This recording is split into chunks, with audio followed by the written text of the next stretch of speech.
Bullet lipstick बघितली ना की मजा येऊन जाते मला. तर मेबलिनचं आहे 696 ह्या शेडचं नाव आहे. बर्गंडी ब्लश आणि हे एक क्रीमी मॅट असा formula. Oh, I am sure आपल्या घरी कोणाकडं तरी हा शेड नक्की असणार आहे, कारण की हा खूप ओल्ड शेड आहे, पण हा खूप ब्युटिफुल आहे यार. विंटर्समध्ये स्पेशली इतका सुंदर दिसेल हा.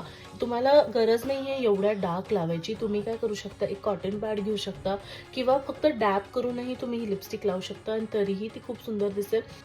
एक्सेस जे असते लिपस्टिकची, एक्सेस लिपस्टिक काढते. एक्सेस मी जवळ आली आहे, तर तुम्हाला दाखवते. मी एक्सेस लिपस्टिक काढली आणि तरीही हा टिंट बघा, खूप सुंदर हा टिंट आहे. ह्याच्यावर तुम्ही ग्लॉस लावा आणि तुम्हाला ग्लॉसी ब्राउनिश खूप सुंदर हा कलर आहे. I mean I loved it. आणि हा लिप्सवर खूप छान दिसतो, especially brown skin tone girls